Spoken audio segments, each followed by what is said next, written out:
নমস্কার বন্ধুরা, আমার নাম অভিষেক দে এবং আজকে আমরা আলোচনা করব টেন্সের 6 নম্বর দিনের টপিক। আমরা প্রথম 5টা ক্লাসে মোটামুটি টেন্স বিষয়টা কি, মানে কোন ক্ষেত্রে টাইমকে রেফার করছে, কোন ক্ষেত্রে স্টাইলকে রেফার করছে, স্টাইলের আওতায় কে কে পড়ছে, টাইমের আওতায় পাস্ট প্রেজেন্ট ফিউচার এরা পড়ছে, এটা দেখে নিয়েছি। তার সঙ্গে সঙ্গে আমরা মূলত যে বিষয়টার উপর ফোকাস করেছিলাম সেটা হচ্ছে হেল্পিং ভার্বের ব্যবহার। আজকে আমরা শুরু করব যেখান থেকে সাধারণত অন্যান্যরা শুরু করে, টেন্স পড়া। প্রথম যে টেন্সটা নিয়ে আমরা আলোচনা করব স্বাভাবিকভাবেই সেটা প্রেজেন্ট ইনডেফিনিট টেন্স।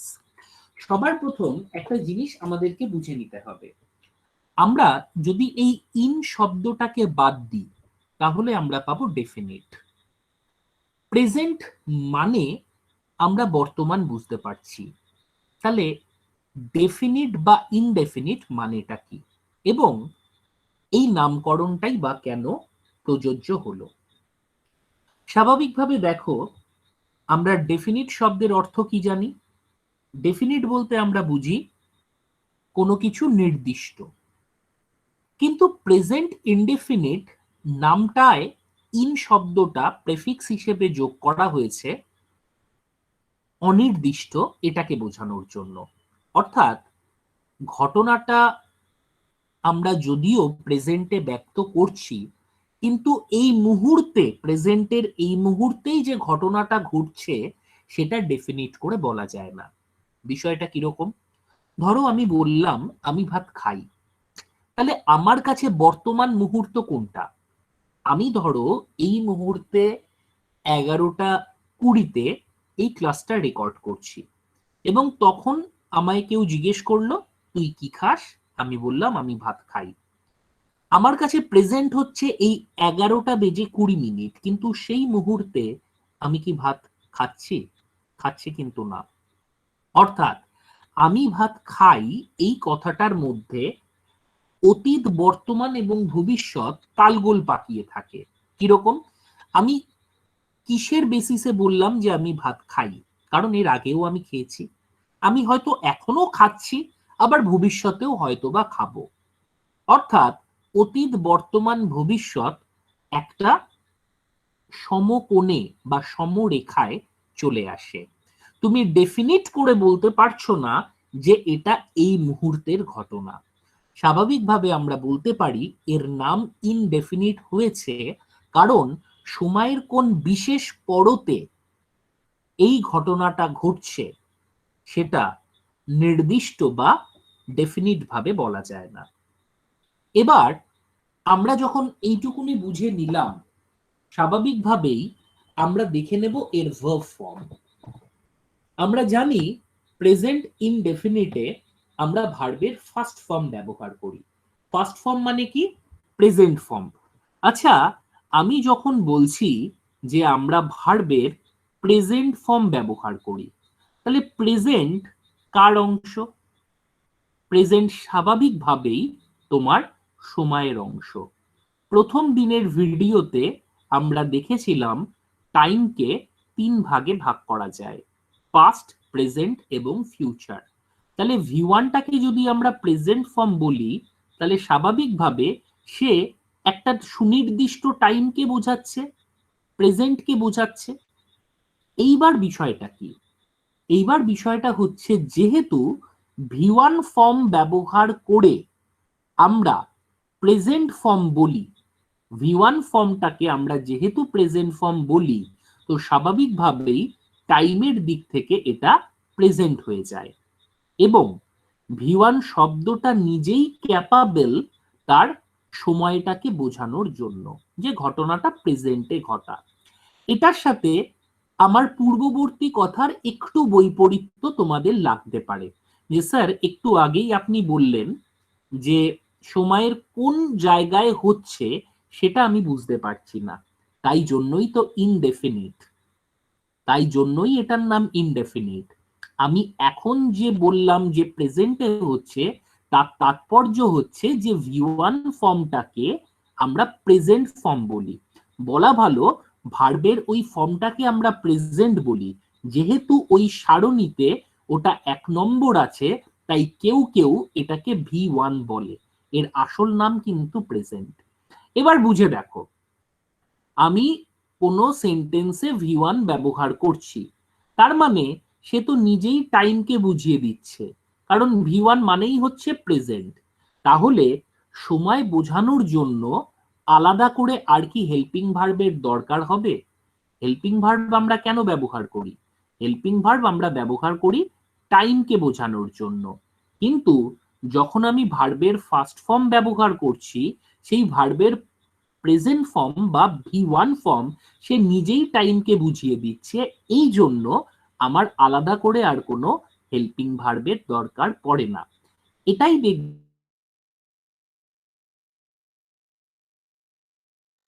বইগুলোতে লেখা আছে প্রেজেন্ট ইনডেফিনিট হেল্পিং ভার্ব ব্যবহার করি না। কিন্তু এর পেছনেও একটা শর্ত আছে। কি শর্ত? শর্তটা হচ্ছে যদি সেটা পজিটিভ বা অ্যাফার্মেটিভ সেন্টেন্স হয়, তো সেক্ষেত্রে আমরা কোনো হেল্পিং ভার্ব ব্যবহার করব না। কিন্তু যদি ওই সেন্টেন্সটার মধ্যে নট থাকে, এবার নট থাকলেই হলো না, নট শব্দটা দিয়ে যদি কোনো সাবজেক্ট বা অবজেক্টকে নেগেটিভ করা হয়, সেটা আলাদা বিষয়। আমি নই, সেখানে আমি যদি নট ব্যবহার করি, সেটা আলাদা প্রসঙ্গ। কিন্তু যদি নট শব্দটাকে দিয়ে তোমার ভার্বকে কোয়ালিফাই করা হয়, অর্থাৎ ধরো আমি বললাম খাওয়া, তাহলে খাওয়ার আগে তুমি নট ব্যবহার করলে, অর্থাৎ ভার্বকে বোঝাচ্ছ সেই ভার্বটা সংঘটিত হয়নি। তো সেক্ষেত্রে কোনো ভার্বকে নেগেটিভ করার জন্য যদি তুমি নট শব্দটাকে আনো, সেক্ষেত্রে অবশ্যই তোমার একটা হেল্পিং ভার্ব দরকার হবে। এবং প্রেজেন্ট ইনডেফিনিট টেন্সের যদি নেগেটিভ বাক্য হয়, তার জন্য আমরা হেল্পিং ভার্ব হিসেবে ব্যবহার করি ডু অথবা ডাসকে। আর মানে কি? প্রথমত, সেন্টেন্সে যদি নট থাকে তাহলেই হলো না, তোমাকে দেখতে হবে নট শব্দ দিয়ে তুমি কাকে নেগেটিভ করছো। যদি আই কে নেগেটিভ করো তাহলে কোনো ব্যাপার না, কিন্তু যদি বলা হয় যে ইট, এই ইটকে তুমি নট ব্যবহার করছো, যে খাওয়াটা হচ্ছে না বা খায় না এটা বোঝাতে চাও, তখন এই নটটা আনার জন্য তোমার ডু অথবা ডাজ এই শব্দের মধ্যে একটা শব্দ আনতে হবে। আমরা থার্ড পার্সন হলে ডাজ আনবো, আর যদি অন্য কোনো পার্সন হয়, থার্ড পার্সন সিঙ্গুলার নাম্বার হলে ডাজ আনবো, আর আদার পার্সনের ক্ষেত্রে আমরা ডু ভার্বের সাহায্য নেব as a helping verb.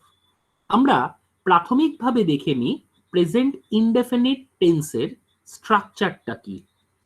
Present indefinite টেন্সের স্ট্রাকচার হচ্ছে তোমার সাবজেক্ট প্লাস V1, যদি তোমার হি বা শি এই জাতীয় কোনো শব্দ বা রাম বা শ্যাম এরকম কিছু থাকে, তাহলে আমরা সেই ভার্বের সাথে এস অথবা ইএস যোগ করব, এবং তারপরে কি থাকবে?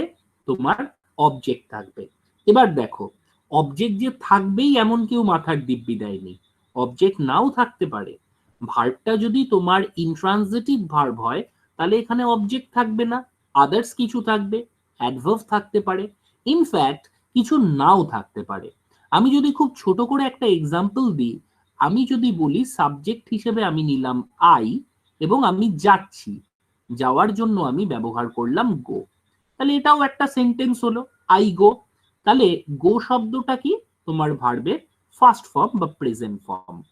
এখানেই যদি তুমি আই এর জায়গায় হি ব্যবহার করতে, তাহলে তোমার মনে হতো এটা গোজ হবে, কারণ থার্ড পার্সন সিঙ্গুলার নাম্বারের সাথে আমরা এস অথবা ইএস ব্যবহার করি।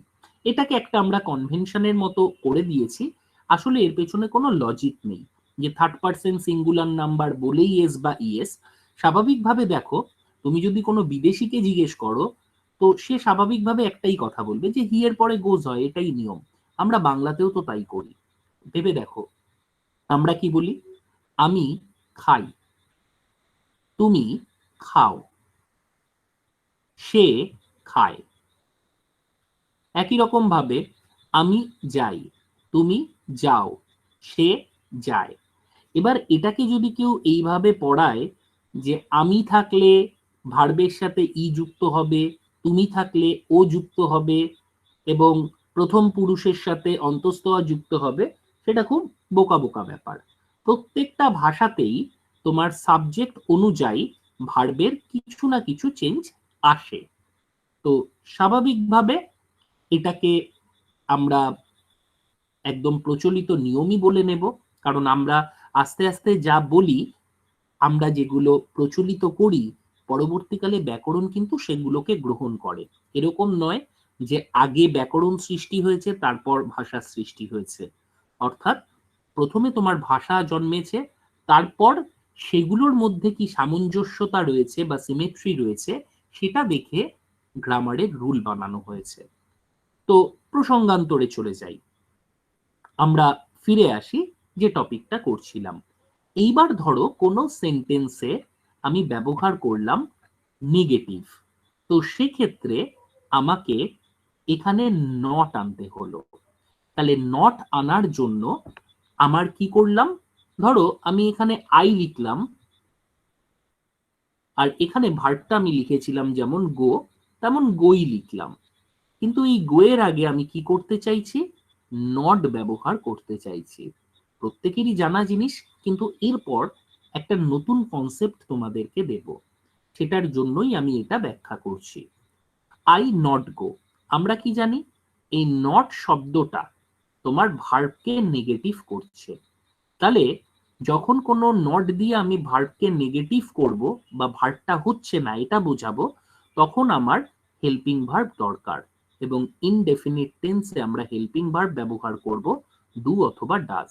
যেহেতু সাবজেক্ট তোমার আই আছে, তার সাথে আমরা ডু ব্যবহার করব। এবং তারপর যেমন ভি1 আছে, এবং অবজেক্ট থাকতেও পারে, নাও থাকতে পারে নেগেটিভের ক্ষেত্রে। এখানে একটা জিনিস বোঝো, আমরা ডু অথবা ডাজ ব্যবহার করেছিলাম কার জন্য, নট শব্দটার জন্য, টাইম বোঝানোর জন্য নয় কিন্তু। কারণ টাইম বোঝানোর জন্য ভার্বের ফার্স্ট ফর্ম ও তো একাই কাফি, তাহলে আলাদা করে আবার টাইম বোঝানোর কি দরকার রয়েছে।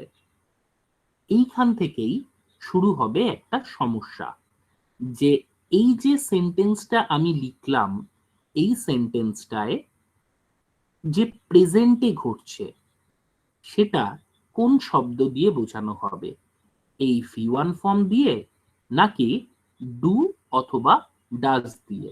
ভি1 মানে প্রেজেন্ট, আবার দেখো এই ডু শব্দটা এটাও কিন্তু তোমার প্রেজেন্ট ফর্ম।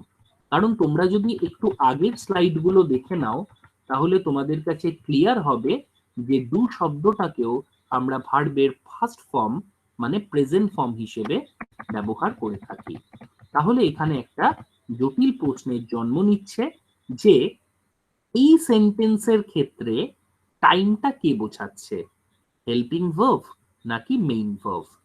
এই বিষয়টা আমরা ঠিক পরের ক্লাসে তার সমাধান করব, এবং পরের ক্লাসটা কিন্তু এটা নিয়েই আলোচনা হবে, the difference between V one and ভি0। আমরা তৃতীয় আরেকটা স্ট্রাকচারে চলে যাই, সেটা হলো যদি ইন্টারোগেটিভ করতে হয় তাহলেও তোমাকে কিন্তু হেল্পিং ভার্বে আনয়ন করতে হবে বা হেল্পিং ভার্ব নিয়ে আসতে হবে।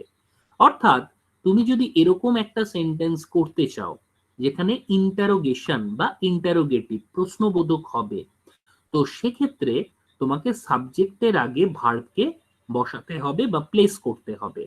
তো স্বাভাবিকভাবেই আমরা হেল্পিং ভার্বটাকে ডিরাইভ করব তার জন্য। যদি এখানে গো শব্দটা থাকে, আমাকে ধরে নিতে হবে গো মানে ডু প্লাস গো। তো সেক্ষেত্রে ডু শব্দটা, অথবা যদি থার্ড পার্সন থাকে, ডাস শব্দটাকে আগে নিতে হবে। অর্থাৎ এখানে তুমি যদি ব্যবহার করো তখন বলবে ডাজ হি গো, তখন কিন্তু আর গোজ লেখার দরকার নেই, ওই এস বা ইএস শব্দটা এটার সঙ্গেই আমরা ব্যবহার করছি। তো এটাই ছিল আজকের আমাদের এই সেশন। নেক্সট দিন ঠিক পরের ক্লাসে আমরা যেটা বুঝবো, the difference between V one and ভি0। তাহলে আজকের ক্লাস এই পর্যন্ত থাক। তোমরা প্রত্যেকে ভালো থেকো, সঙ্গে থেকো। ধন্যবাদ।